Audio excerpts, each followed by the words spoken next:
Going through a little bit of background on Thornton and why I came here and what happened. I was in the military prior to coming to Thornton. I was originally from Milwaukee, Wisconsin. My name's Ken Freiberg. I'm presently 88 years old, and I came to Thornton the first time in about 1949. I joined the Air Force in July 3rd, 1949, and went through basic training. Then after I went through the basic training, I went through airborne radio operator school and ended up being immediately in, let's say about the middle part, the December area of 1949, I came to Lowry Air Force Base, which was here, a large base. It's gone now, but it was here. Thornton still hadn't been started. This was in 1952, December. And then I went and applied for a job at Rocky Flats nuclear plant, and got a job.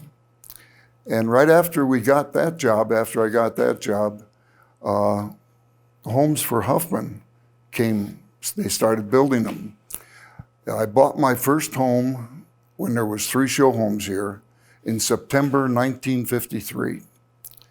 I moved into that home in February 1, 1954. All that was built in Thornton then was 3 show homes plus 2 streets of homes. The first 2 streets off of Washington, between there and Huffman Ditch, or was starting to go towards Huffman Ditch. At that time, I went to work for Rocky Flats, which was an atomic nuclear plant just west of here, and I don't know how much data you have on that. But it was there, and actually we started work there, actually hot work, contaminated work, if you want to, radioactive work, making nuclear weapon warheads. In turn, I went to work there it was in actually June of 53. And then, like I said, I moved into Thornton in February 1 of 54, because that's when the first homes were being built. My address was 971 Ash Court, which was right across from the original construction of the shopping center in Thornton. That was a construction area when I moved in, but then they built a shopping center there after about 6 months to a year. And at that time, all the construction was west of Huffman Ditch, north of 84th, to right now close to Dorothy. There was a lot of us in the area at that time wondered what were we going to do for a city, because Huffman came here with Jane Russell, and in turn there was a carpool of us. Tony Richter was in the carpool, Sam Nazissi was in the carpool, Tom Patterson was in the carpool, George Teeter was in the carpool. We carpooled out to Rocky Flats because it was all dirt roads going from here out to Rocky Flats. And we bought a car and used that car and carpooled out there because the roads were bad. We also noticed there was no protection for the people out here. We asked Eastlake, we were under Eastlake, and Eastlake was a very, very small community just north of us, northeast of us a little bit. And in turn, they had one little fire truck, one little part-time cop, and no facilities for infrastructure or anything else to speak of. So we start asking, well, what do we do for hospitals, ambulance, fire, just streets, things of that nature? And one of the things that really brought it up was we all worked at Rocky Flats. Most of Thornton started out XGIs. I had 4 years of military service, and almost all of them were XGIs in here when we started. It was $300 down. It was $67 a month for a $9,800 home. and was real reasonable, but it was mainly for, a lot of them were GIs. The carpool I was in all worked together, and we were all in the same area, basically speaking. One other guy was Harvey Long, and he worked with us out there also. But what we start asking Huffman and people around the area, what are we going to do for a city? Because he was planning on putting 5,000 homes out here, which is a lot of homes.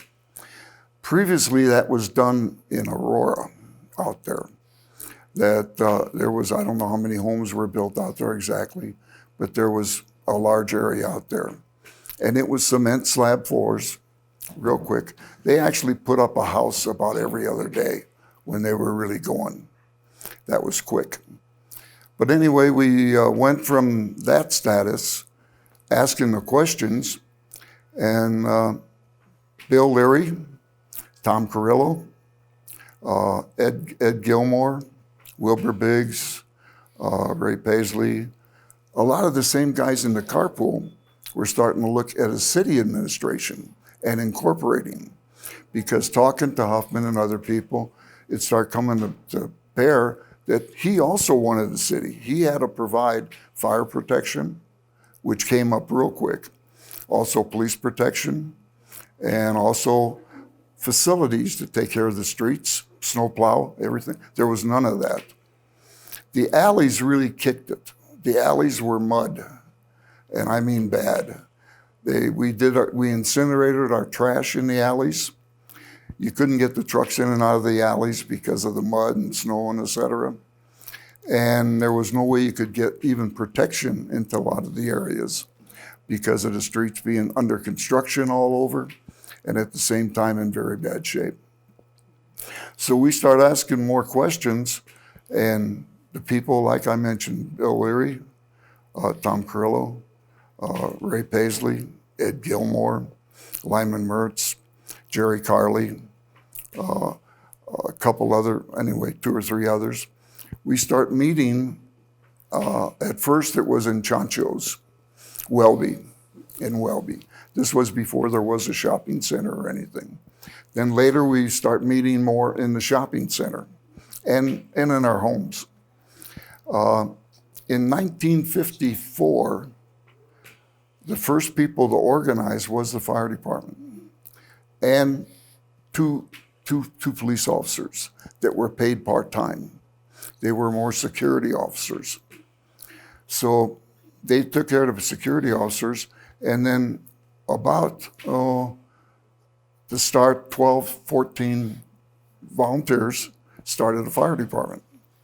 We set up and sold fire extinguishers. We sold Christmas trees. We had bingo, all kinds of different things, like you start in a new city to get some kind of funds to buy a fire truck.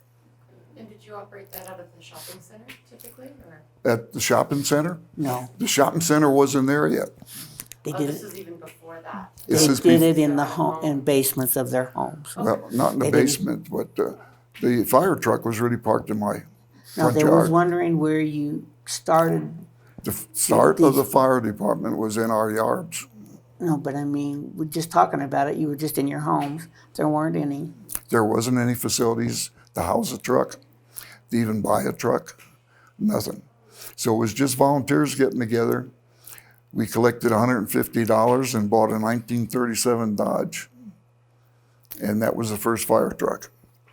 We, by volunteers, built a garage real quick, but we couldn't get in and out of it because of the alley and the mud and things of that nature. To make a longer story short, we more or less organized the volunteer fire department, but it really wasn't organized to the point where we registered everything and did a lot of things. We just collected some money and called it the Thornton Volunteer Fire Department. Some of the people in that group, it actually got up to about 30, 35 in 1954. And what we did when we got up to that size, we figured we had to do more than just get one truck. We had to do something else. So what we did is have bingo parties, dances, and et cetera, like I mentioned. And Some of the people wanted a district fire department. Most of the areas in the suburbs of Denver were all districts.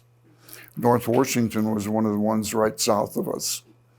They were a district fire district, all volunteers, and the district said what was to be done for fire protection, where the money would go for taxes, and et cetera. And rather than do that, some of us would rather see the money go to an incorporated city and start building the city, because there was other things needed besides just fire. There was police, streets, municipalities like coming later, water treatment, sewer treatment, all of that. So what we did is we start working with people like I mentioned earlier, Bill Leary, the people that ended up in the first council. And that was during the 1954 era. We really started the fire department, I would say, about April, May 54. We met a couple times before that, but that's when we got the truck, the first truck, and we built a garage, but the garage didn't work because of the alley. And I know this is a lot of extra things you maybe don't need, but you have it. So what we did then is we decided we'd have to put it at somebody's house. Well, it ended up my house to start. And then we went to a 38 Ford in 54, because that truck was a little bit better than the other one.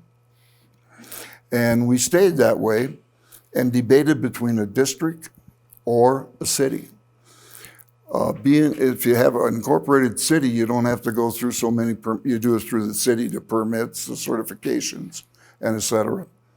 So the majority of the volunteers, which most of them were supervisors in the areas, and we had them from Ma Bell, from Sunstrand, from Rocky Flats, from the airlines, there was a lot of them. I'd say over half were well-educated people and supervisors, and all they wanted to do is really just be a volunteer. And we worked it that way.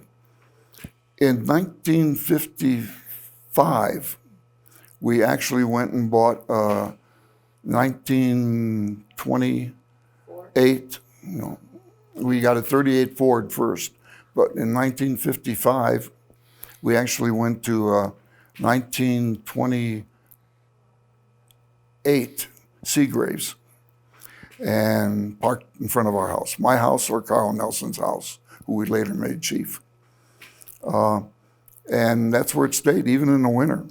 We'd cover it, try and run water into it because you couldn't keep water in it all. And we couldn't afford antifreeze because you lose your antifreeze every time you start pumping water with it. So what we did is we stored it in the house, in the driveway of my house on Anderson, and then on Carl Nelson's house, we took turns and storing it at his driveway. It was in the driveways. And we did that until 1956. In 1956, we start really sitting down more with the people that wanted the city, including Huffman. But Huffman wasn't here very much at all. But Huffman, during that time, between 54 and 56, donated the land, to the fire department, for a fire department, a firehouse, because you had to outlay all of the city planning and get it approved through Adams County. And what that had to include, it had to include school areas, it had to include fire, police, everything else. The only land we got, though, was for fire. There was a fire board, which consisted of myself, Van Sutterback, and Wilbur Biggs. Well, when we went then to go a little bit further, sitting down with the people that were building the council together to start incorporation, this was in about April of 56. They really start getting towards a council. We sat down with them several times and told them that we did have some guys want to go district, but that wouldn't taken all the money then for the district would have been to the fire department, not the city. And the land was the only asset that we had really in the city. that you could borrow money on to build anything on or get any money on a bond or a loan. So what we did is we sat down, make a longer story short again maybe, is that we sat down in Tom Curilla's basement right down here on Huffman. And between about 10 men from the fire department and about 8 men from the council that were planning on council. Now, this was running already, and Bill Leary ended up being, we incorporated during that 56 era there. We incorporated, Bill Leary became mayor. Tom Curilla was on the council, Paisley, Richter, Jerry Carley. It's all in the books of who became council. And what we did then is sat down with them in the basement. And I wanted to go with the city. And most of the volunteers did too. In fact, we had kind of a total meeting just before the meeting on October 12th, 56, where I wrote that little document out. And we decided that we were going to turn everything over to the city, fire truck, land, equipment that we had, everything, and the control. Because that way the money would go to the city. It would provide the protection for the city. We could use the land to get a loan to not only start building a fire station, but also equipment. Because the equipment we had was 1928, well, 24 at that time. That's a chain-driven fire truck. You drive from the wrong side, you know, and it's tough. And the city was growing like weeds. I mean, we were already way past, well, we was getting ready to build swimming pools and things like that out there. So what we did is we sat down in that meeting, and I made the recommendation to, Leary wasn't there at first. It was Tom Curilla was holding the meeting, basically. We held the meeting, and I drafted that little document. Said, we hereby turn over everything to the city. And in turn, land and everything. And we got agreement. That little document was the only agreement we had. There was no other official agreement. So what we did then is we, in the process, we're already putting up a Quonset hut on the land up here. We bought the Quonset hut for almost nothing. We got it from the military and from the Arsenal was doing some building. We got it from them too. We put a foundation in. The volunteers poured a foundation. Poured a foundation, had the Quonset hut moved onto that property, way at the northeast corner of the property. We then brought the Quonset hut in about August of that 56 year. This was just before the meeting that I'm talking about. And we already had the Quonset hut set and was finishing it off. We then went and put the Quonset hut down on the foundation, poured the cement, put in a restroom up there, and put in a big double door and built the Quonset hut for a firehouse. After having more meetings during that time, though, starting into January 57, there wasn't any place for the council to meet. There wasn't any place for the police.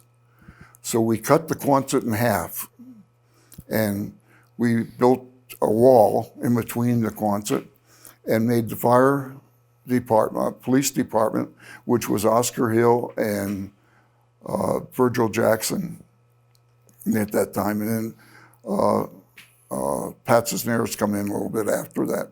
Yeah. But those three guys came in. They were hired by the city. But exactly how the pay went at that time, I don't know, because we still didn't have a budget. We still didn't have a lot of things. And maybe they just took it out from a loan. But we took the land. I didn't at that time. It was the council that took the land, got a loan, and in turn, we agreed that the council would use the back half with the police department, and we would use the front half. And we would put 2 bunk beds in there for guys, for somebody to always be in there. And then later we did have a dispatcher too for Lou Murray. I'm trying to remember, real chubby gal. But anyway, she was in there for a dispatcher during the days and stuff. But we put in the phone system, and we moved the council and the police department in there, and the council. That would be about February, March of '57. By that time, the council applied for a $130,000 loan that built the original city hall, fire department, and police department, and leased 2 fire trucks, 2 new 1957 American LaFrance 750 pumpers. And that worked out pretty good. And 1 '57 police, it was really a station wagon police car. And that was it. So we did that, and they hired also about February of '57 2 firemen for $285 a month, $15 clothing allowance, and in turn, they took turns staying in the building. We left all of the officers and stuff with the volunteers because the 2 new guys didn't have any fire experience. And how that maybe helped a little bit, I started out flying into Korea and out of Korea and stuff when it started. But then when I got off of that, I became a fire chief in the military. Also, Vance Utterback was a fire chief in the military, and a guy named Grimes was he was in the fire department in the military. Both him, Utterback, and Grimes worked at Lowry at that time in the fire department. Me, I was already out of the military, and I was working at Rocky Flats. We had some fire experience. So what we did is we left the people in charge of the fire department do that until Nelson was hired in April 27th of 1957. And at that time with Nelson, most of us guys didn't want a full-time job. So we asked around on the volunteers who would want a job and so on and so forth. And we picked Carl too. He was a good man, a leader, and ended up looking for a job about that time anyway. But first, the 2 guys was, like I say, Jack Winslet and Jones. Did I say that first time? And all this is documented pretty damn good. Yeah, And there's a cutoff. I will. Whenever you want to, just cut me. Yeah, you've got to lead. If you don't lead, it's not your. Yeah. Well, a lot of times though, it's never been done with the city. It's gonna. Believe that or not. You have to kind of show where you want to go with this, because otherwise it's just. Because she thinks she's the boss. No, I'm That's not, okay. and he knows so much. But if you wanted your. Why he didn't come here because of all that. He came here because he was fresh out of the military. It was a new community. The houses were being offered under VA loan, so they could get them with nothing down. And as he told you that it was like $9,000 or something to that effect. Well, you could afford that. The house payment was $69 a month. 67. Or 60, whatever it was. So young men coming out of the military could afford that. It was a young community. In fact, that even at one time, believe this or not, this is kind of more of that's more technical. I'm more, not so much. Anyway, it was actually even nicknamed the bedroom city, because it was such a young family, a young community coming up with new children, a lot of young kids, so forth and so on, which made it really popular. And and they were nice homes for that time, And when they started the fire department and broke away from East Lake and took that all upon themselves, when Mr. Hoffman gave them the land up here where Station 1 is now, not the new station, but the old Station 1. When he did that, everything that he did was in the volunteer's name. So there was a gentleman by the name of Leary, and he was an attorney for the city. Bill Leary was the mayor. Oh, I'm sorry. And who was the attorney? Oral Daniels. Oral Daniels. I'm sorry. Right. Anyway, he was supposed to buy the land from the volunteers for $1. Well, that transaction just flat never happened. So, but nobody cared or knew or whatever because I don't think anyone ever thought about it. Well, many years later, like in 1980 something, I don't know what the exact date is, you gotta find out from the city. The city hall, the people in the city, the mayor, the council, wanted to move out of this city hall up here, Station 1, to the old North Valley Bank, okay? They wanted to take that all over for theirs. Well, they wanted to buy the building. Ken was an executive at Rocky Flats, so he was out of town. I answered the phone, and it was Margaret Carpenter. And she said, Mary, I need to speak to Ken. I said, sorry, not home, out of town. She said, no, it can't be. I said, can't be. She said, well, we are in closing, and we can't close on this building. I said, She said, it's all in Ken's name. No documents. So when they did the title search, of course, they found out that nothing had ever changed. So I had a little fun with that. I said, oh, do I get to collect rent for how many years? For parking in my living room? Okay, let me fill into that point. Okay.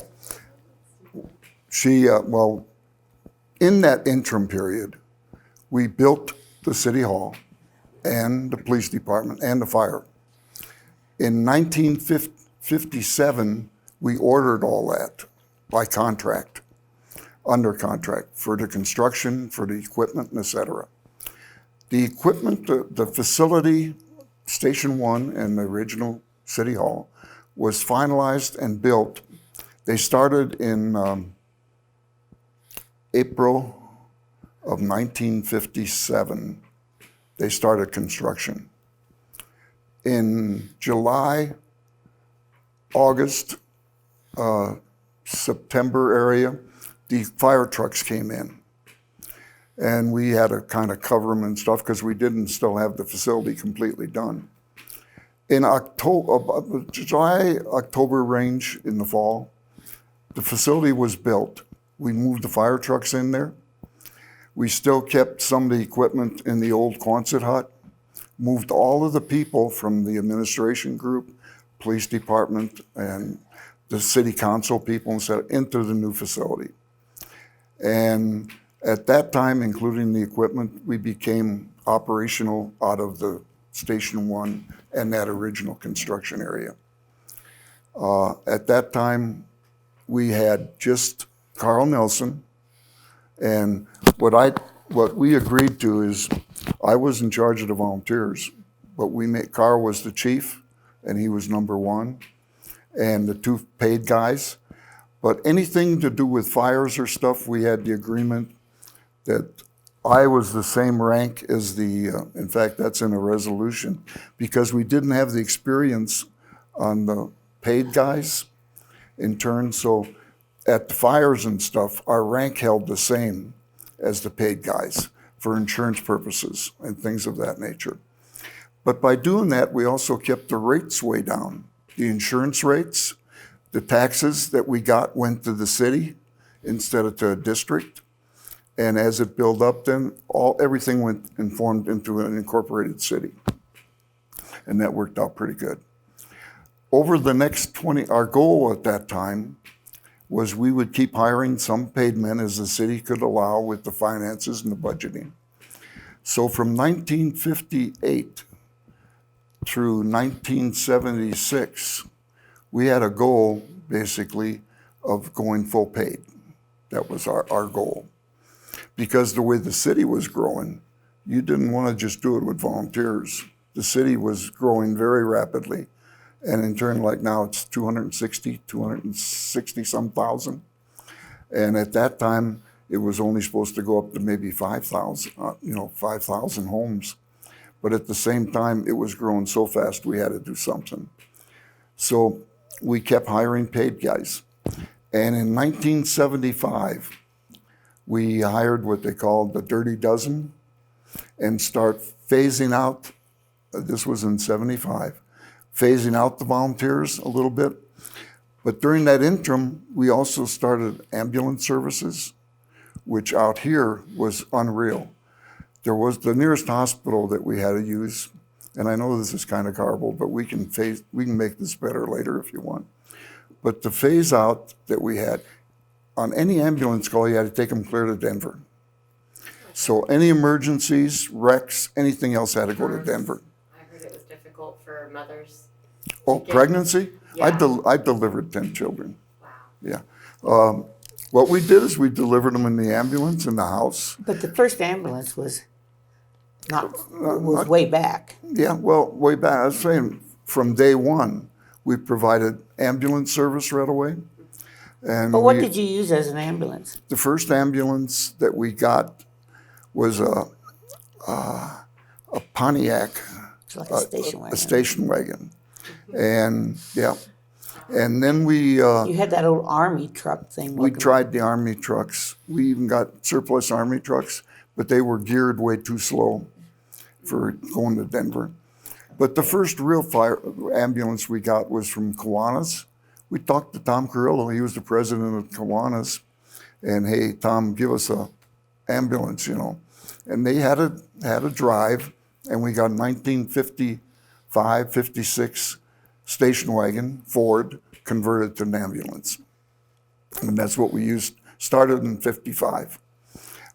We even started console, Thornton Festival days then, all that. Now, the big advantage that we had in the city, by having the volunteers, volunteer cops as well, and some paid people, but very few, because the budget wouldn't allow it. We had some resources that we would take care of whatever needed to be taken care of in the city, like the fire department, like the police department, like even some road work. But it was all by volunteers, basically. And where Nelson really come in handy was he was full-time with the city council and stuff. Now, these are all part-time people at that time. And in that little Quonset hut, so whenever a councilman needed something or anybody else needed something, they would go to the volunteer cops, the volunteer firemen, because Nelson had, as far as I was concerned, had charge of utilizing those volunteers to do any work that the city needed. Some of that was, a lot of it was the ambulance service. We wrote a lot of ambulance calls. All of the ambulance service was free, which saves a lot of people a lot of money too, because now it gets expensive as hell. But in turn, we provided ambulance service from 1955 on, fire service from that time on. And I mentioned our goal was to hire paid people. Well, in 1976, when Carl, he was a paid chief for 20 years, when he retired, we went full paid department. I kept some volunteers till 1982 to fill in a little more, but we basically had a full paid department, and the police had a full paid police department. And that worked out pretty good. And then we phased the volunteers out. A lot of the paid people ended up being prior volunteers later on, because you start getting more people in as volunteers as some of the older guys got out. And we set up pension plans for all the paid people. We started the pension plans for the city of Thornton in 1956, 57, first part of 57. And also, like I say, that's when it really became a city, 57, 58. Okay, after 76, 76, I retired in 82, volunteers, all volunteers. So we kept the volunteers till 82, but after that was all paid. And that history is well documented in that last book. The prior history is too. And there's 3 books, like I say, a lot of documentation that goes year by year by year by dates and everything else. Were those locally published? Were those published locally? No, No? Okay. no, they're not. I'm sorry, what? One of the ex-fire chiefs, the colored one, the big one there, the original book on Thornton, Ken and I helped put together, and it's called Thornton, and it's black and white, or sort of 25 kind bucks. of, But anyway, if you can buy it on Amazon for like $20, and it goes through the history and it has the pictures that we donated, documents that we donated, and that other people in Thornton as well, the Kiwanis, the Women's League, so forth and so on, donated a lot of historical pictures and stuff too, and they're all in that as well. And that was done by Tanya I can't say her last name. Tonya. Constantinides or something like that. Great lady. She did a wonderful You job haven't seen on that it. book? I think I may have seen it at City Hall. It's a book about yay by It's just yay. a little paperback book. Yes. Paperback book, yes. And then Don Oliver, I believe, was the original guy on he wanted to do this one. And so, No. sorry. What happened, Don Oliver was one of the chiefs. Who did this book here? This Mike Gablintz, myself, and Don Oliver's son. And input from a lot of other people. The paid people, believe me, deserve, after the volunteers in particular, went out, the paid people are keeping up a lot of that now. And what we were doing briefly that started the book really was Mike Gablintz, Greg Sheehan, who was a chief also that you may remember. He was a kid when he come on the volunteers, and he was chief for 8 years.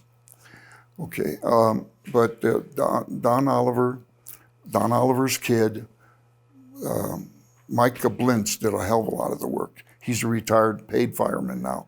He was an assistant chief as a paid fireman. And him and I still go through the work. We're going through the book right now. And it's being documented as we go. Every fire station's put in there and the history of it. All of every paid fireman and the volunteer firemen are all in there. The ambulance service is all in there, the history of when things happened, and a picture of every single fireman, when they were hired, when they did everything. So it's a pretty good history. I'd like to see that for the whole city. No, I don't need it right now. But the books were started really, Gordy Olson come in as fire chief. And he comes from Washington, but is real active still in putting together history and things of that nature. And I think it's excellent that we get people that do that because of the fact every little town's got their museum. Old little Berthoud. We live in Berthoud now. They got that little old museum, it's all free. But at the same time, I didn't see Thornton having this. Okay. And either did Mike, either did anybody. And we had that one little book, but that was it. And that book was primarily the history of Eastlake, the history of the farming community, the history of Huffman and how the community started, and then how it grew all the way through. But it stopped. And I would say stopping was about the time the volunteers stopped in 82. And then Mike and us were asked then by Gordy for all the new people coming into Thornton, citizens, if they wanted, and also the new firemen going through the academy and things of this nature. We would go through a history. And there's a book about that thick that Greg Sheehan, Jim Scott, myself, and Greg, what we do is we have a presentation that lasts about 4 hours. And we put all the people that want to go through it, of the history of Thornton, the fire history of Thornton, mainly the fire history, and then take them through the stations, show them what we got for fire protection in the city, and instruct the new guys so they got background before they come in of the firemen, what they're going to look for and what they do and so on and so forth. And it worked out pretty good. To do that, we start putting together more pictures to make the presentations. And when we put together more pictures, that's when this first book come out. And then the second book now. And we plan on updating it again very shortly. Right now, we're going through a section that says all of the people that have expired. And you try and find that in the city, it's tough. Especially, I couldn't find out when they were hired. There is still not, to my knowledge, in the city, a good date of when the first 2 firemen were hired. Carl we got April 27th because we had it notarized and everything else. But when we were first doing that transition, we had a part-time lawyer, and we had all the rest of us were part-time volunteers, and a lot of it wasn't documented properly. We got most of it out of pension board data, in fact. But now it's pretty well documented. And all those names are in there, everybody's in there, and the pictures and so on and so forth. And you still keep that up? And we're keeping it up. But somebody in the city, because now the people that are trying to keep it up is Micah Blintz, Greg Sheehan, myself, and who did I leave out? Scott. Anyway, we're going through the final deal on adding the deaths now to the book and keeping track of them as it happens. Because you try and find, even in the pension plans, how many years, days, weeks everybody's got in there. And if somebody don't keep it up, and all the city records weren't all that accurate in the very beginning, because we didn't have the reproduction equipment or things of that nature, or the computers even. In the 50s, there wasn't any computers to speak of. So it made a big difference. And now with the reproduction equipment we got, we can keep it up pretty darn good. But I'd like to see that go over to the city. Right? And that be you? Oh, yes. I mean that sincerely, because you can go through any large organization the same way, and you go back and try and find out when they started here. I and some other guys were on the American Legion and things of that nature, VFW, and all these organizations, the Kiwanis, and some of the things they did. All that data is pretty much gone. It's hard to convince it's hard to convince some citizens of Thornton when it's time to start preserving it, because sometimes it seems after 10 years, after 15, it's like, it's not time yet. And one of the reasons I'm here, I guess, I'm working on 89, okay? And right now, the only people that are left, to my knowledge, basically speaking, are maybe 4 of us that has any of that. As far as any history back to the very beginning, maybe it's me. Now that's bad, but that's where it is. And I like to dump as much of that as we can and pass on how that happened, and give praise to the people that deserved it.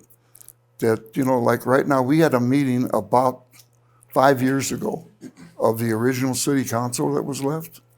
And Leary was there. Leary might still be alive. I haven't been able to find out for sure. But what? I didn't say anything. No. But all that's going to be lost very shortly, because it isn't done in the police department, to my knowledge. Excuse me, I do want to interrupt though, because there are a lot of great sources, and if you'll look in that paperback book that I was talking to you about, you will find a lot of people. His knowledge primarily is with the fire department, the instrumentation and how that all began, and the police department, and yes, even some of the city council. But a whole lot of people, please take the time to look at that paperback book, because it tells you who donated the pictures, who has the article, it gives you all their names, everything. You'll see Ken and my name in there numerous times on pictures or articles, and a lot of people that were back there during those times when Thornton was being built. How many of them are still around? I have no idea. I don't know them, but that's a good resource for you if that's what you're looking for. Encyclopedia. Exactly, because I'm kind of thinking that today was a different thing. I was thinking that today was more, what if people go to the museum, they were going to, not this, was going to, was going to say, when you look at it, you're looking at a fire truck, and this is a 1954 fire truck, or how did you come to Thornton, like you asked? That kind of history that Ken went through and he is one of the last ones that has that kind of history, especially where it comes to the fire department is concerned, because he's 89 years old and he was here when it began. So that is wonderful, but there are resources. One of them on Facebook, that on Johnny's Facebook for the high school. all the people that started with all the people that graduated in 50. What he's talking about is Thornton. There's a thing called Thornton Connections. Yeah.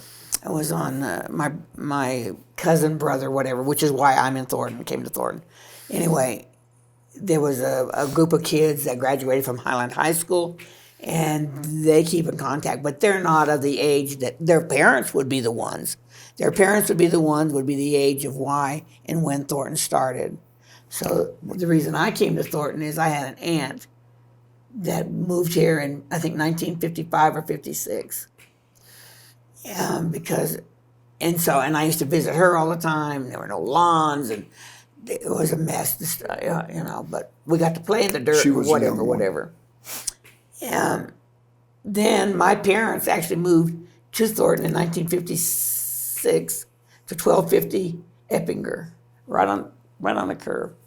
And we lived there until 1958, and then we moved from 56, 57. In 58, we moved to Ash Court, which ironically I didn't know it at the time, was right down the street from Ken, but I didn't know it at the time. But anyway,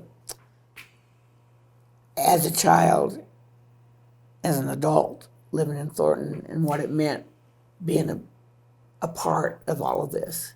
So as a kid, the whole town was your family, basically. It was crazy. You could go outside, sun's up, you're out there playing, and you may not see your mom again unless you went in to get a glass of Kool-Aid or maybe a sandwich for lunch. Street lights came in, you went home. I still have a pair of roller skates that you put on your shoes. Parents hated them because they took the soles right off of your shoes. You couldn't afford very many pairs of shoes. But we would skate because Hoffman Ditch was a ditch then. It wasn't filled with dirt and stuff. It was an actual ditch, and water ran through it, and all of us kids would roller skate up and down and then through it, and not supposed to, but we did it anyway because a couple of kids actually got caught in some water, whooshed down the, the fire department had to rescue them, and it was a mess. Anyway, so we did a lot of that, but it didn't matter because if you were our neighbor on the same block, and he was our neighbor maybe 7 or 8 blocks over, when either one of you came out and said, kids, yes ma'am, no sir, nobody argued with anybody's parents. You just did what you were supposed to do with adults. It was wonderful. You were always safe. The policeman, he mentioned a guy by the name of Virgil Jackson. Not only was he a police officer in Thornton, and I don't know, Oscar Hill, there was another guy by the name of Oscar Hill. That was back in the early days. They used to actually walk us across the street to go to Thornton Elementary School, which is up there in Eppinger. And I've never forgotten that. Many years later, after I left, grew up, came back, Ken and I got married. He knew all the same people. I know, what? How's that possible? But yeah, it's true. And then I became a part of the family, the Thornton Fire Department family, if you will. For you, yeah. Yeah, for me. And now this is 65. What a life. I'm 20 years old, 19 years old, and they engulf you. Everything you do is centered in and around what the Thornton Fire. You are cooking spaghetti dinners. That was okay because we were Italian, right? But because you were going to feed them to people, and they were going to come out and pay you ever how much to eat there, and that money was going to go to the fire department. You were going to sell raffle tickets. I went around to every business in Thornton collecting. So you would donate, if you had the hardware store, you would donate a rake, and we would put it in there was a little newspaper which most of the articles came out of, and the lady that ran it, its name was Maxine Palucci. And you could get a little, for next to nothing, she would donate a little advertisement, so you were True Value Hardware. And for that rate, you got a 5x3 or 3x4, whatever it was, square of advertisement for free. Or Chancho's would donate a spaghetti dinner, or the drugstore would donate whatever. But every business would donate something for this free advertisement. It was wonderful. Then we would have the bingo games. So all of these prizes that they just donated Not only did we get donated for free, but we had a bingo and people would come in. Everybody in the city came. It wasn't 2 people on the block, it was the whole block. Everybody. That was the uniqueness, I think, of Thornton back in those days. Everybody wanted to participate. Everybody was family. If you saw, my family was not very wealthy financially, but we were smothered in love. My bike wasn't any good, but it didn't matter because the guy down the street and 4 doors over took it, put a new fender on it, a couple new tires on it. Heck, fire, I thought I was, to catch me out. But everybody did that for everybody. It was a true family community. And I think that's the advantage of a small community. What really changed, everybody, she says family, and we were family in the area. And I'll go through a little bit of that as to why, but a lot of reasons why. Now the cell phones, the computers, all of the media and everything, everybody's busy. Well, when we started Thornton, Channel 2 came in 1952, December of 52, and it was mainly baseball and news. There wasn't any TV to speak of. There wasn't. What you did is everybody did their own work. You did your own maintenance. You did your own building of your yards, your garages, everything. But that's not true. You didn't do your own. Well, Everybody, you started at one house on the block and you went right down. And all the guys are out there. The women would be cooking and the guys would be out there laying sod or planting seed or planting a tree or making a hedge or whatever it is they were doing. The guys would all do that together and the women would all feed them and the kids would all play.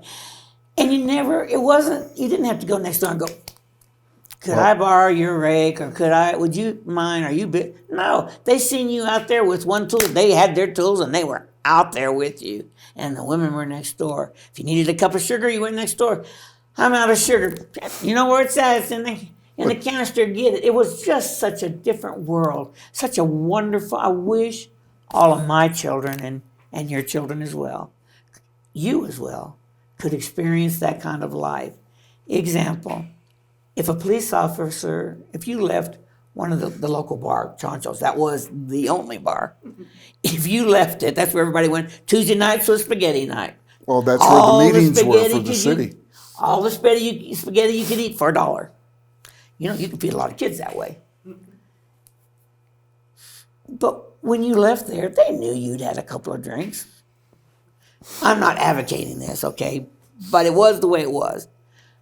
If the cops pulled you over and they felt like you maybe had 3 instead of 2, they'd say, oh, come on, Kenny.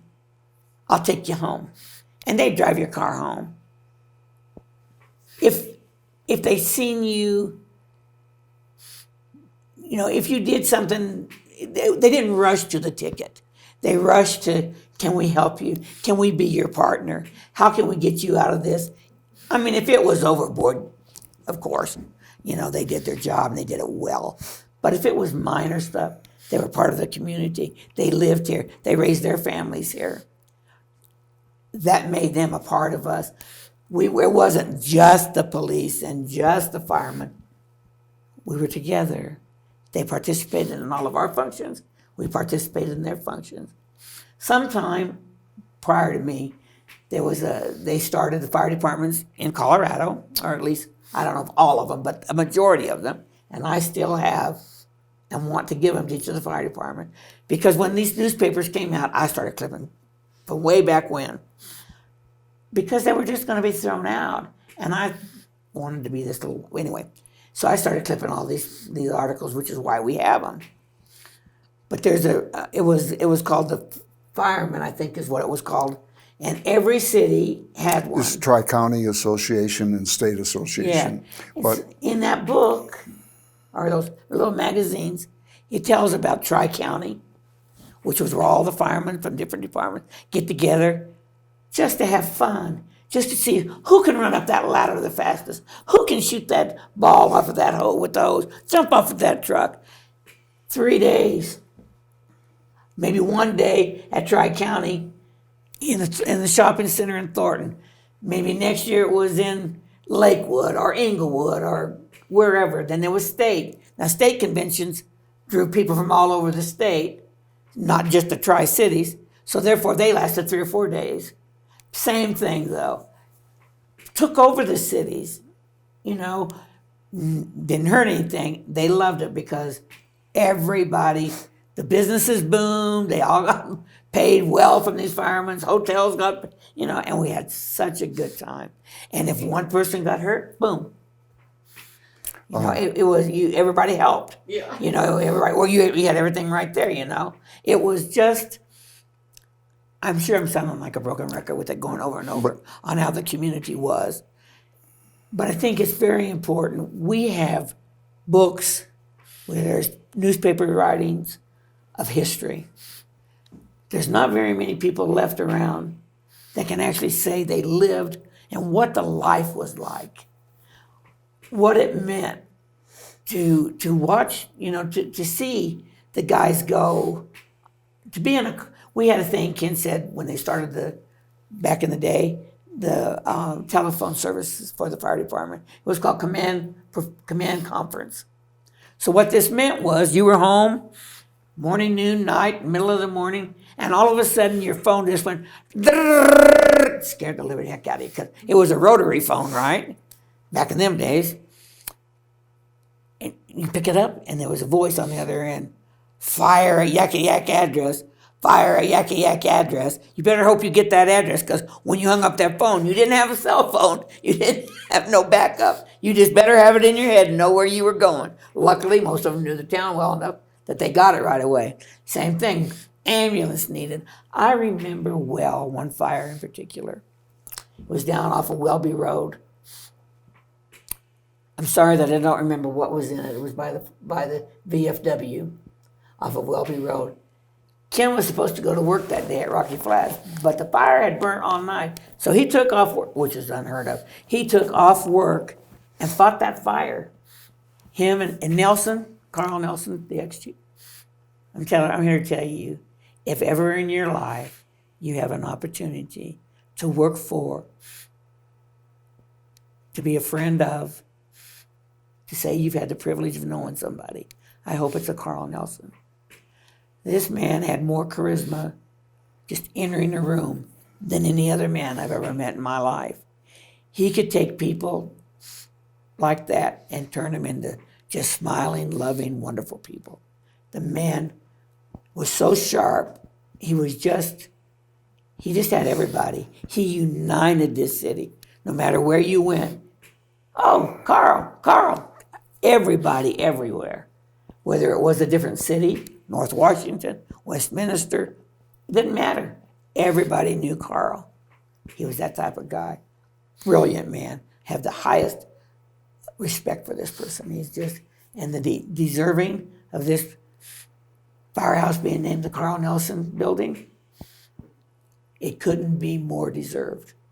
It couldn't be more appropriate. Well, I think that's something the written history couldn't really get across, is that kind of sentiment. Thank you so much. I appreciate that. I really appreciate that a lot. On which I didn't hear all that. I'm sorry. Oh, I appreciate the sentiment. That's why this is so important, because just reading that wouldn't have the same effect. Yeah, you don't get Well, the the other same feeling. sentiment that comes into it is in a small, the culture I was mentioning, and it's a big change in culture. All the women, basically, 90% of them did not work outside the home. They were here raising little kids. There wasn't the media. There wasn't any of that. So the guys were always together. We couldn't, to just give myself, I was active I stayed in the Air Guard when I got out of the service. I was active in that. I was active in the fire department. I was active in my other career, building facilities and things of that nature in the nuclear area. But the family was here. And the family with Carl in particular, if you can visualize, do you guys know Merle Wise by any chance? No, they would not know. Well, He was the ex-Denver He chief was the chief of Denver years ago. forever. And you see that in a lot of, like Giuliani and New York. You see certain individuals that are there for a long time, and people go to. All the councilmen, who do they have to go to in Denver as an example. If they want something to do with fire, if they want something to do with police, they got to go to the people that've been there for a long time. And in turn, that happened here in spades. To give you an example, Because- Carl You- built, or I don't know how it came about, but if you mentioned it and he heard it, consider it done. I mean, it was just that simple. Thornton needed a swimming pool. The volunteers took care of it. It didn't matter. I guess my sentiment is you didn't have to have as much money back then as you do today. Because if cement needed to be poured, they all came and poured it. And it was just a given that you were going to do these sorts of things for your city. And it was our city. It was everybody's city that lived here. Whether they were the beginning or they just moved in, it didn't matter. It was our city. Whether it was the kids going to the prom or the wives getting together cooking a meal. It was our city, and we loved it. Participated in schools. The ambulances used to go and stand by at Thornton. All the football games, all the basketball games, all the swimming, everything. But the reason it also come clustered around that area, and it does in the other cities, smaller communities is what I'm saying. The fireworks we started. The Thornton Festival days we started with the council.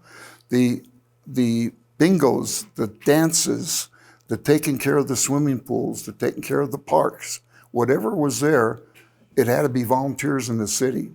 And most of the volunteers came from police, fire, Kiwanis, VFW, places like that. And those people were like this because you didn't have a lot of money. It was mostly the suburban, moderate or middle class people. And when you think of a $67 a month house payment, that's pretty good nowadays in particular. But also they were just the average working people. But in here they mixed them because it was the first time that the middle class and a little bit of the lower class could buy a home in the same area. Now, if you buy a home, you're going to either be in a $200,000 area or $1 million area, damn near. In Berthoud, where we live right now, the cheapest home's $400,000. And it was a little community of 2,000-3,000 people. And all the communities around here were that way. But it was that the fire department, the police department, and the groups were so close, and the cultures completely changed. And you guys know it better. Are either one of you married? Yeah? Do you have children? So imagine someday having children. Yeah. If you could. Okay. We got dozens. Just imagine this if you can. You too as well. So I can't imagine in today's world, but back in our world, let's say that you and your husband needed to go out of town to a funeral, or you just wanted to go away for 5 or 6 days, and you and your wife want to go away and get away, but you can't really do it with the kids, and you just need some downtime for just you. What is any problem? Just Jody and I are going to leave. Okay, we got the kids. Call us when you get home. And the kids came. There wasn't no crying, no tears, because they just was there yesterday or the day before. It was just like going home again. That's how tight the community was when you could just leave your kids. And it wasn't, you had to have that guy or that lady. It was a multitude of people that was willing and able and trustworthy. Well, these are Thornton Festival days that there is, but it's just one day now, to my knowledge, Thornton Festival days, basically. And I don't see the other groups coming in. I don't see the other fire departments coming in. Okay, well, that's not you guys' fault. No, but it's still the culture. But it doesn't matter. But this is history. Okay. We do want to bring that back because I know we used to create. It's a big. Absolutely, it's honey. a big. Absolutely. Well, and that's where I was going. If you your generation, what are you guys? You millennials or X generation or G generation? What the heck are you guys? Millennials. You're millennials? I think I'm a couple before that. Y. Yeah, X, G, Y, whatever you are. Yeah. Well, you could be transgender. I don't know what all this stuff is either. I just. if your generations can take nothing else from our generations, take that away. Take away the unity of your community. And it's difficult now because the small communities don't exist so much anymore. You have to move so far away, typically from where you were. Although I see that maybe coming back with being able to work from home. That may start an opportunity for the young people to be more engaged in their community because they don't have to drive 100 miles to make the kind of money they need to make to live where they need to live and support their children. So with that being said, that would be a good thing for the working at home situations. So important because then you have it in your hands to teach your kids, yourself, your community, what it means to be an American, what it means to salute the flag, what it means to be a patriot. Without all of anything else, or no matter who you are or what your beliefs are, we're still all Americans. And as long as we join together, ain't nobody ever going to beat us. Carl Nelson taught me that. Again, this is, like I said, that's who he was. He always called me Punkin. Now you remember. Okay, Carl, we can do that. Whatever, it's what he always called me. Punkin, you remember this, or you remember that. He thought the moon, sun, and stars rose and set in Ken. I don't know why. We've only been married 54 years. If he's lucky, we're going to try and make it 55. I don't know. You know, it is very different today. I'd like to see the original history brought out and some of the reasons why. Because in the museum, you want to see this? In the museum, you're damn right. I'll give you a simple example. Right now, the firemen, and you can almost, are on back-to-back shifts. So they work 2 days a week. Ken, What? This isn't. I know, but I'm just saying some of the reasons why. This isn't a complaining session. I'm not complaining. The life gets better in that regard, but it changes the whole way we live. All of our kids now, generally speaking, are gone by the time, after you go through the first, second generation. They're living some other state after they've gone to school or whatever, or in a different area.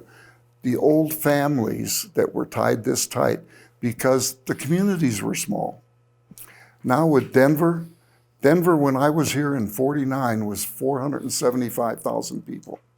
Now it's 3-point-some million, okay? But that was a uniqueness about Thornton, Ken. You were from Wisconsin. Nelson was from Wyoming. Scott was from Nebraska. So you didn't have just your nucleus family, your biological family. I'm saying we've lost a lot of it. You had to become families with each other. And it's not really possible for you to do it as much as us because now our whole lifestyle has changed. The simple thing, the woman has got a lot more work to me now than they had before. And I see some of it in our grandchildren, great-grandchildren, et cetera. Because it's changed. The culture of living and how we live is different. And it's going to change a lot more because of a city like LA, San Francisco, New York. Thornton will be that way someplace. Thornton now is what, the 6th largest city somewhere in there in Colorado? It was a little community of maybe 40 of us, And in turn, you have that close-knit. We've lost a lot of that. So some way we have to make it up. In the city administration right now with the virus, I don't know how you guys keep all of the work going because now our meetings, I like face-to-face meetings. And I think most people do because now we do it by phone or we do it by TV or whichever way we do it. So what would you like to know? Well, what's some of the questions you wanted us to come down here for? Well, now I have plenty more. I wondered if you were involved at all in the women's club. I was not. In what? Women's The club. women's club. No, he wasn't, obviously. That was directed to me. And no, I was not. Okay. I was young, when I came into it, to the city, when I married Kenny, by then they were pretty well established, and I became so overwhelmed with the community and the fire department and all of the things that were going on then that, no. You've had enough on your plate. Boy, did I. Holy moly, did I. Oh, I bet. Was it true? I read that at some point there was like a $1 subscription for residences to be protected by the fire department. Yes, that's true. Yes.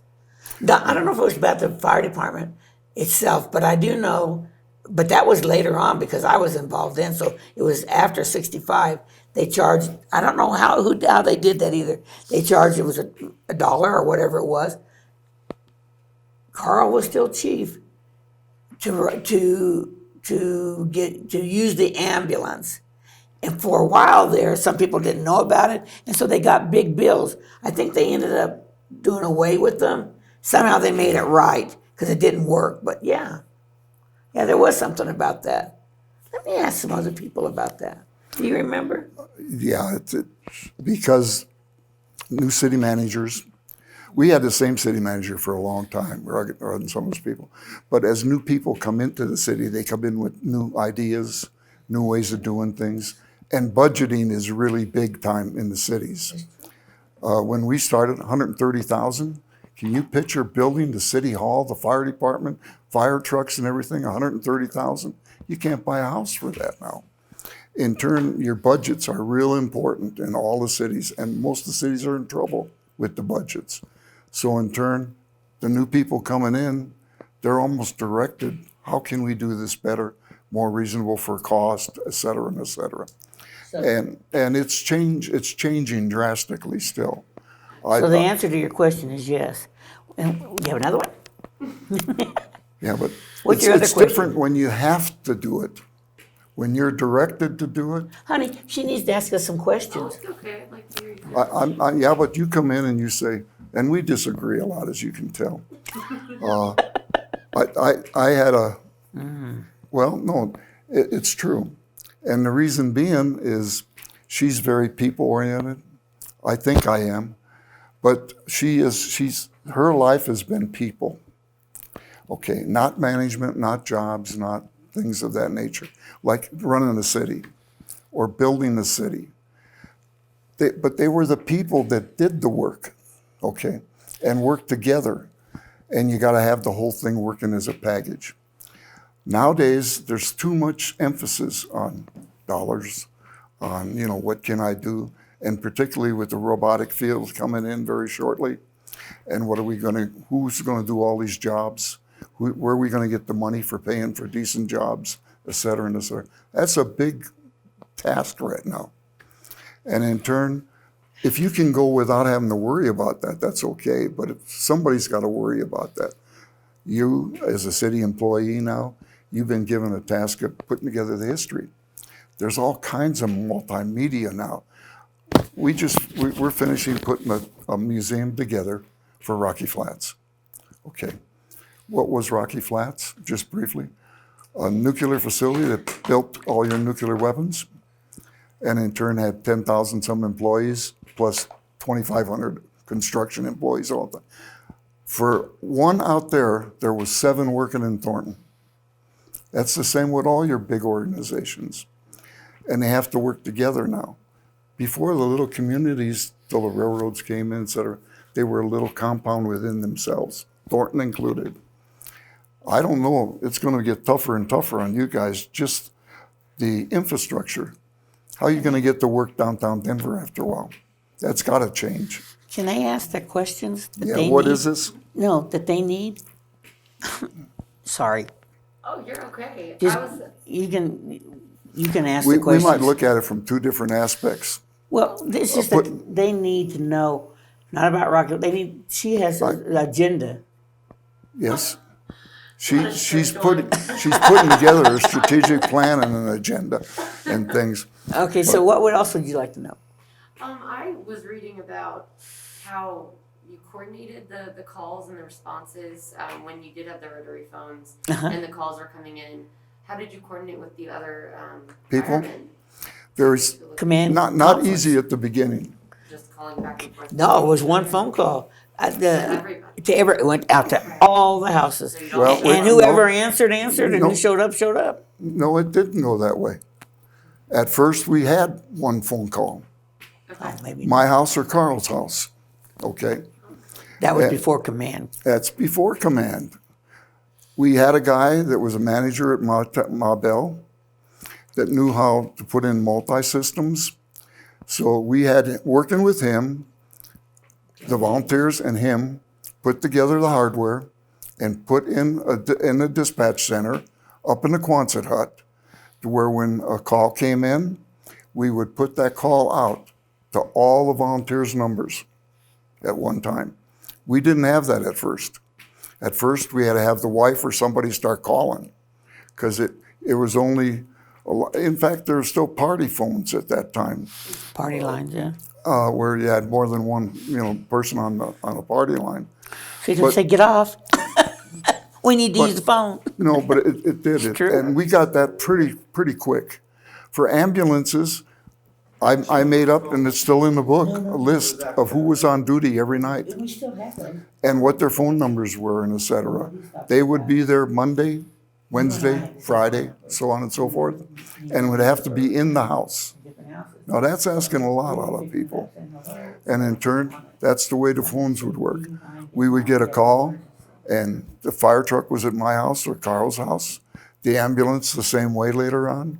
And we worked it that way. But we had a multi-system in by 1958, 58, where everybody got called.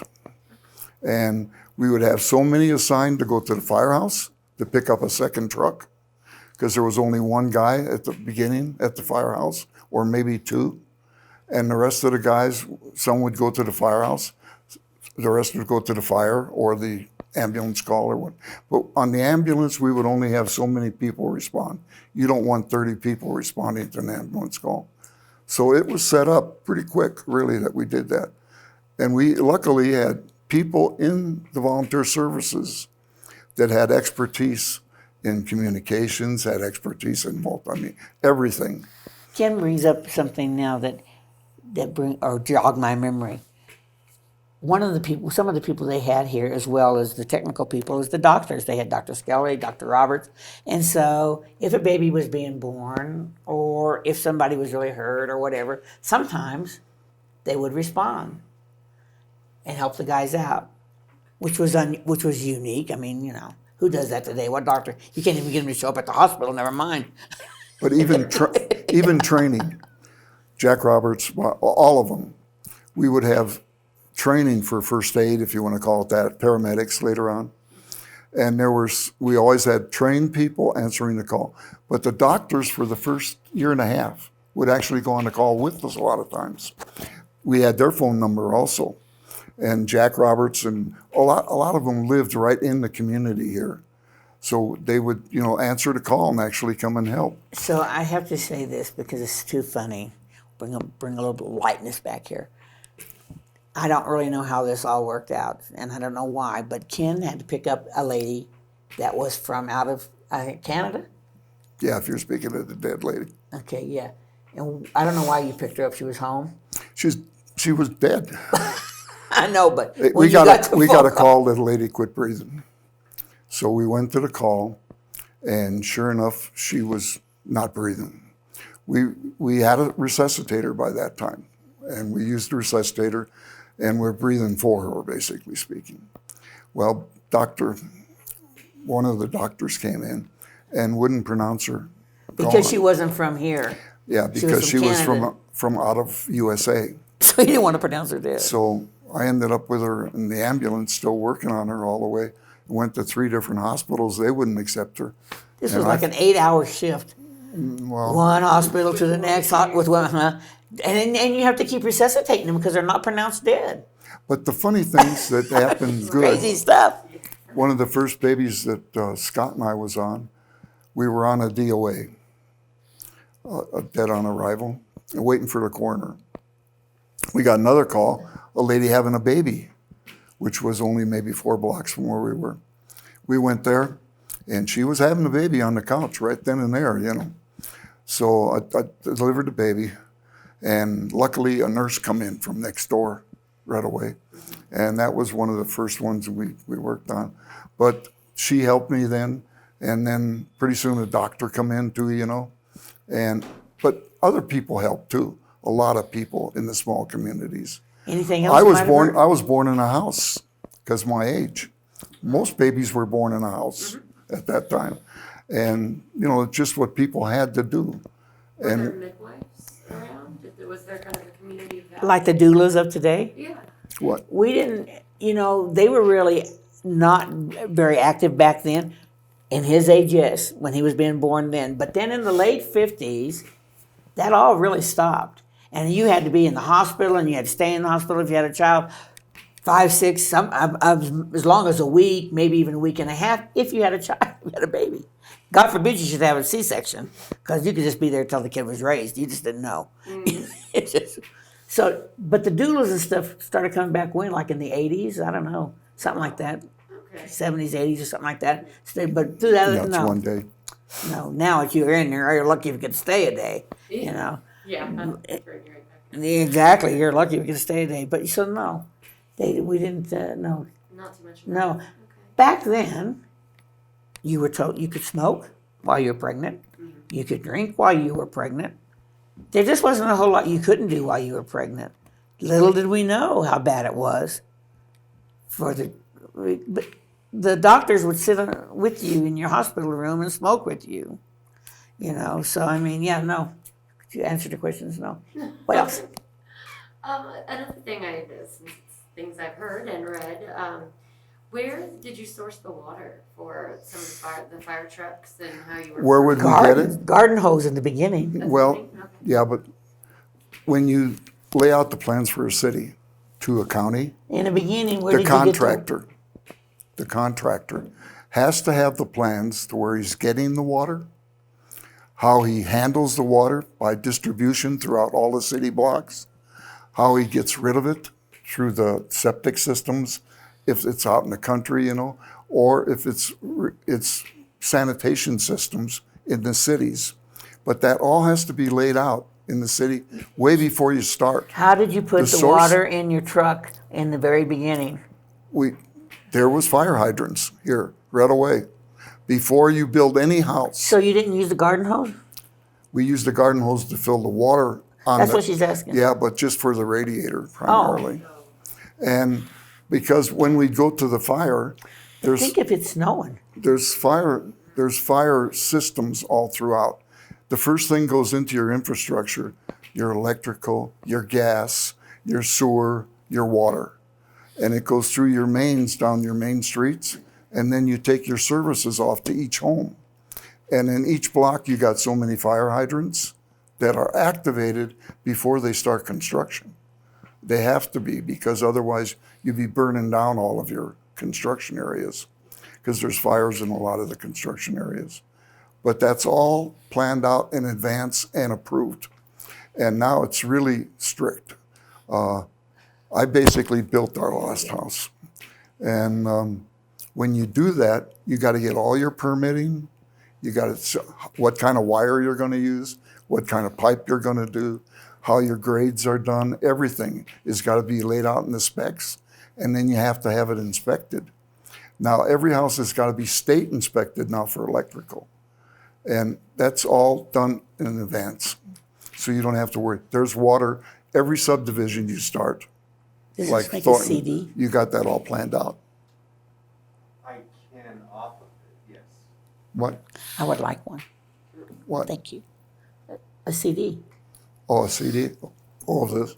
I'll get rid of that. But that's for every city. Okay, and what else? Oh, boy. So much, huh? I know. And we've I know, we've talked about everything but the things you needed to talk about. Oh, no, I mean, this is all what I wanted to talk about. And Okay. I didn't know that, actually, that the infrastructure was so strong. Oh. Some of the written accounts, some of them almost act like,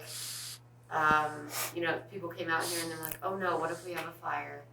And that wasn't the case. They had plenty Well, of things this- planned. well, you know, we No, but you that's gotta not have true it. because I thought the same thing, and so what you've heard has been stories that have gone around for a long time, and I've been married 54 years, and I heard them 199,788,000,000 times, okay, and lived 54 of them. Well, But we were always told that the fire trucks were parked in the yard, and they had to take the fire. In fact, there's a joke somewhere about it, and they had to take the fire hose and fill the tanks on the fire we trucks. couldn't afford antifreeze. In a fire truck, you might have 20 gallons of antifreeze. Well, if you have to put antifreeze in every time, you know, to keep your truck from freezing up on your coolant system for your diesel engine and et cetera, you can't afford it selling bingo tickets and Christmas trees and et cetera. And all that was by volunteer. But did you fill them up at the house? There was a time when we actually kept the garden hose right inside the door, and in turn had a connection right there. And we get the call and actually put so much water in the radiator so the motor could get circulation of coolant, because the big diesels get hot pretty quick. And then when you get to the fire, you get water, your main water for fighting the fire, out of the lines that are in the ground. You connect a fire hydrant, Right. and then you pump it through that fire engine. Because if you didn't have the fire truck there, the water would just come out of the hydrant, but you couldn't get it to the fire. So that old joke is that you better hope your house didn't live too far from the house Well- was a lie. We fibbed you guys a lot, but it's amazing what is done in a city. My main background in the end was construction and engineering, building nuclear facilities, robotic. And when you look at how we do it now versus, like you say, some of the small communities, you're right. My house is on a little subdivision of 7 houses. We had to put in our own septics. You had to put in all your plans and your drawings and everything, get it approved by the county, the city, and then what you have to do is have it all inspected as you build it. That's true all over now. And it's pretty good. Septic's a lot different. What though. else did you hear? You can ask me any question tonight, okay? The last thing I'm thinking about as a funny rumor that I may have heard was having to drive through people's yards, which I think you may have touched on, to get to fires, or just since the roads were dirt. Yeah, people the would alleys were cut mud. Yeah, through a corner yeah. around your yard all the time or something. But, Is that true? well, Did you have to drive through people's yards? to a degree, I mentioned to you that the alleys were a son of a buck. Yeah. The mud was a son of a buck. Generally speaking, in a construction area, the first thing you do is you put in your road base, your underground lines, your water mains, your sewer mains, your electrical mains now go under the street, in the middle of the streets normally, and then you take your services. The first thing to go in, if you look at all the subdivisions now, is your road, your curbs, and then they put in your lines. So there is a road base there, but when it's muddy out, that road base gets muddy. So The did same you way. go to people's yards? There was times when we went. It wasn't the houses weren't Okay, well, built in some of those areas yet. Well, that's what she It wanted. would have been like a She heard future a rumor. yard, but it wasn't Okay, really. so you never went to nobody's that lived in his yard.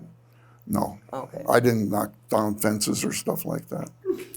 So one of the things did you guys know? You know, with today and the new Green Deal and all that stuff that's going on, and I think some of that's probably pretty good. But anyway, maybe not. I don't know. But back when we came, you know, when he mentioned early on in this conversation, we had incinerators. They were made out of cement. They were placed in your backyard. Everybody had one, and every day you took your trash out, you threw it in this concrete incinerator, and you lit it, and everybody smoked whatever garbage, whatever went up into the sky. It was heartbreaking when and we didn't have dryers. They used to have like clotheslines. They went up and went around. Nobody had dryers. So you had to take your clothes in before you could burn your trash, right? when they tore down the incinerators, nobody, and these trucks were going to come by and pick up our trash. The hell was going to do that? And why would they do that? And now we got to pay for it too. Trash was a problem. That was not a good deal. They incinerated. You had a cement incinerator outside that you lit the fire every night, damn near. And in turn, once in a while, they'd pile the trash around the incinerators. So they'd burn it at a certain time, and a person keep a hose or something there to make sure it didn't get out of hand. But the winds had come along. And once in a while in an alley, you'd see 2 or 3 areas along the alley with the wind blowing and the embers, the same like a forest fire, that they go and the fire actually spreads and can actually spread through the house. And people later would start parking cars in different places, and you'd have car fires and things of that nature. You'll notice now there's very few alleys. What year did they take the incinerators out? Incinerators came out in the, I I'd think say, the late 80s. No, it was before that. We didn't have one on Anderson. In 65, we yes. did not have an incinerator on Anderson. Okay. Ash Court you did, but not Anderson, Loma Linda I did. but not Anderson.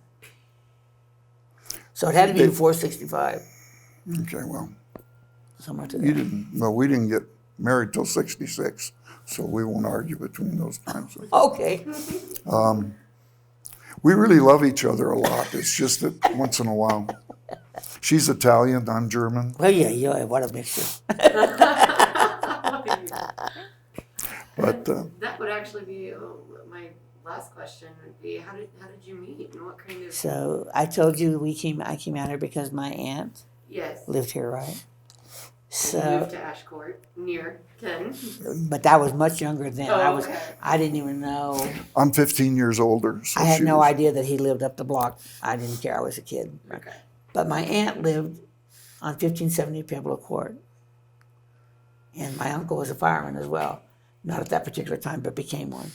But anyway, she sent me next door to a gentleman's house. His last name was Leidy. And I knew the family since I was knee-high to Grasshopper. Because they were the original owners of that house as well. Anyway, and I went over there and I said, Leidy, Aunt Nora needs a cup of sugar. He says, you know where it's at, go get it. Ken and him were working on a boat in their carport. I got the cup of sugar, I went back next door. 10 minutes later, here they come. The rest is history. So No, you came. you came over to that Aunt Nora's, you and Leidy, right? Yeah, I was racing hydros then. But And so, it was just kind of a weird sort of thing. A good weird. Oh, that sounds like it. I mean, well, now it's really like that. It's a good weird, right? He doesn't quite hear. It's a good weird. I hear more than you think I hear. Well, then once you in a need to answer. There's an Because awful- he worked, like he said, fire department, Rocky Flats, Air Force, all at the same time, along with any of the volunteer work that he did elsewhere. So, and he does all the sports. He races boats. He skis, snow skis, water skis, you name it, he did it. We belong to bowling leagues. there were more hours in your day. There than was. most people. That's Weren't true. there? It's so true. And was at the firehouse a lot. We spent a lot of time at I'd have to go there to see him, sort of thing. Along with hunting and fishing and all the things that men like to do. It's in any organization, generally speaking, there'll be so many people that do 90% of the work, and the other, people do pieces of the work. But there's, like in a fire department, police department, city administration, there's certain people like I know who's doing the work right now in the fire department in the city. And Lori's there every day, darn her. And it's that way in every organization. So there's so many people that put in more time than others. Yep. But you still have to utilize your people the best you can on everything. I like